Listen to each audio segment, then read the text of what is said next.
Welcome to the Cinematography Toolkit on DOP Camp. Today I'm going to introduce you to the Nik Pilecki commercial DP from Toronto, and he will breaking down his work, and let's see what you can learn from that.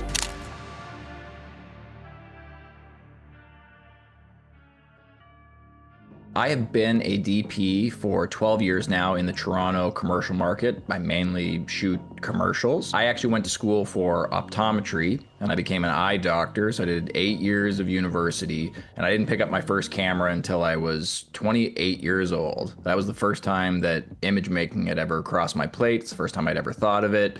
It's my favorite job in the world and I wouldn't trade it for anything. For a lot of like commercials, they want that bright daytime look. I approach all my daytime interiors pretty similarly. Every location has its uniqueness to them and you have to like change the angle and the fixture, but I'm gonna try to do a hard light slash on the back wall. I'm gonna try to have a hard light either coming in on the side of talent or a backlighting talent. So there's almost like two hard lights outside. And then I'm probably gonna have a wrappy 8x with a grid on it on the inside with a panel light through it. And then probably something minimal coming in from above just to fill out their face. I'm never a fan of bringing in lights from the fill side. I will almost do everything in my power to fill from the key side and to never bring a light past the 180 line. That is always my goal. So if we're looking at that first shot, that's from a project, a PSA I did for C4K. I think we had a Nanlux 2400B out the window to do the hard slash on the back wall. We had a 1200 coming into the side of the girl on the desk. And that's, I'm always a fan of like giving different highlight points on the face. So I have a harder side light, a softer wrap around, and I don't think we had a straight backlight because the background was just separating her enough here, but it's almost like my version of a cove light. It's like you're hitting the face with different intensities going from like hard, medium hard, soft, and like that gradation that happens to a face really makes it pop. Depending on what the actor's doing with their eye line, sometimes they lose an eye light, which really bugs me. So I'll do like an aperture MC right above the camera with one of those dome attachments, because sometimes they just look in a weird way and you're like, we're losing the eye light. So it's like my last thing to pluck out the little, reflection that we can get in the eye. Nighttime stuff it's black. You have to bring everything. When people say that like, oh, well, like the moonlight doesn't do anything, where the guy's like standing there looking all cool and the snow's falling on him. All I had was a 600X and a bounce. So I think I had a 600X off a CRLS mirror, which is like a harder bounce coming in maybe 3/4 backlit, maybe a little more round. And then I had someone holding a 4x styro just to kind of like return some of that back into the face to give an eye light. So it's the same principles of like, we're backlighting it, we're wrapping it around. And then like, I like a really stark blue moonlight. Some people like a stark white hard light. I like soft cyany moon. That's just my taste. That was for the Hard Rock Cafe. Yeah, I'm gonna be honest, even when I'm shooting a Walmart ad or a Canadian Tire spot, I'm never replacing fixtures in these places. I just don't have the resources in my team to swap out every tube for a Titan. Like, that's not my budget level. I also think it's unnecessary. What I do is I control the light right above my talent. That's it. Like, I balance my room to the things I can't control. So if we're looking at the Hard Rock images, most of those practicals were there in the restaurant. I had my gaffer on the tech scale be like, okay, we get dimming control here. And I'm like, excellent, that's gonna help us. But the color tone of those is set. They're very warm. So what I did is I think I set my camera to 4,000 Kelvin. So they played a little warmer. And then I just started making sure there weren't any of those pot lights, any of those lights around my talent. So I get control in my little box of the person right in front of camera.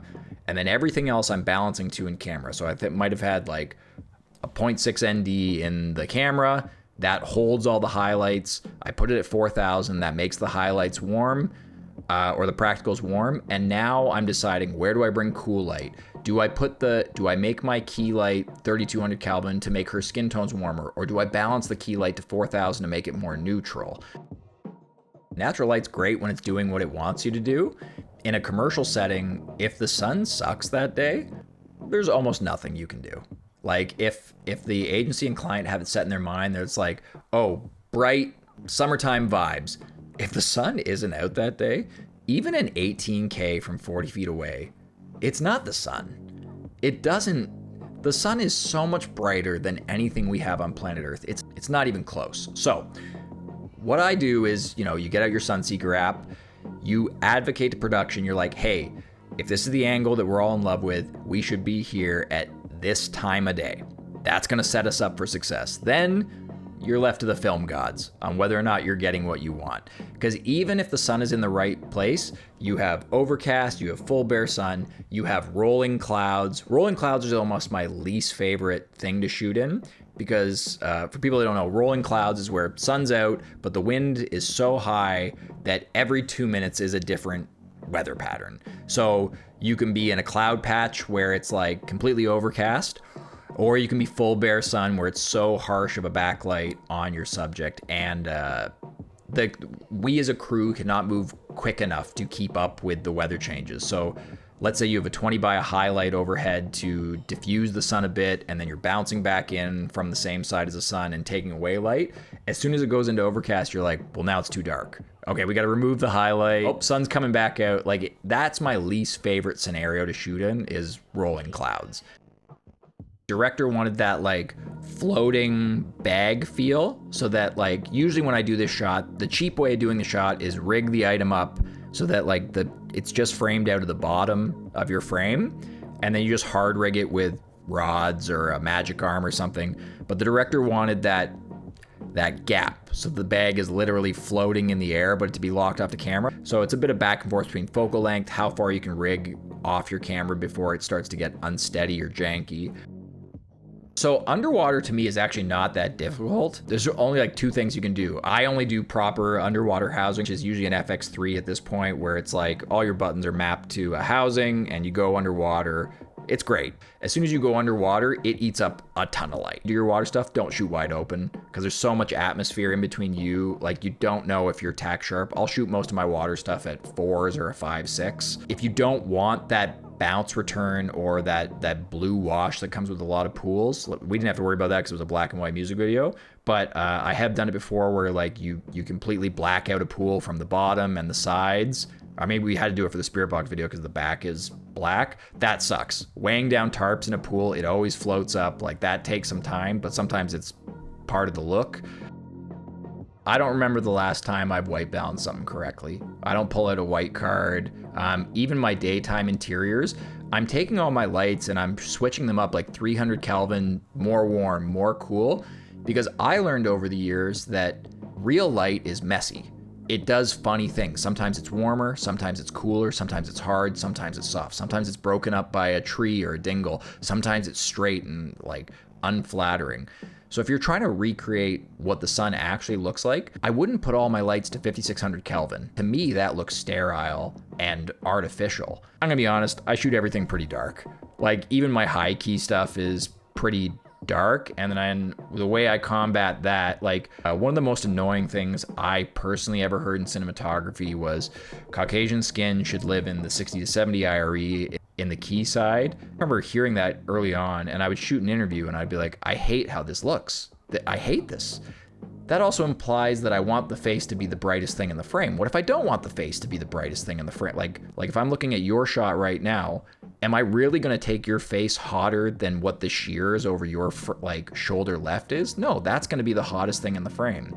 So you just start to learn that like some of these rules that have been set out for us, they're meant to be broken, or at least they're up for you to decide whether or not to apply that rule. Do I think it looks good or not? Do I think it reflects my tastes? That's the only thing I'm concerned about.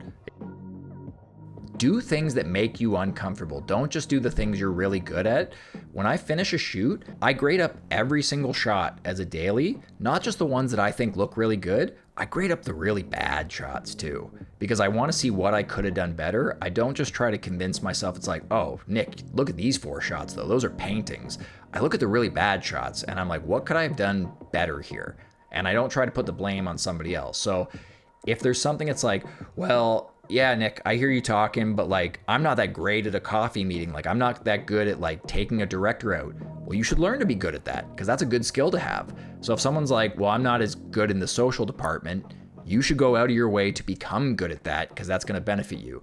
If you're sitting there being like, well, I'm not that good at lighting. Well, I'm going to be honest, you can get 3 lights pretty cheap on Amazon now. You should practice it. Like, you should practice the things that you think you're not good at because it'll make you stronger. Like, no one likes being uncomfortable, but when you're uncomfortable, you grow more. That's it for today, but if you want to become a DP in 2 months with a real mentorship from Working Cinematographer, sign up to the waitlist, links in the description below.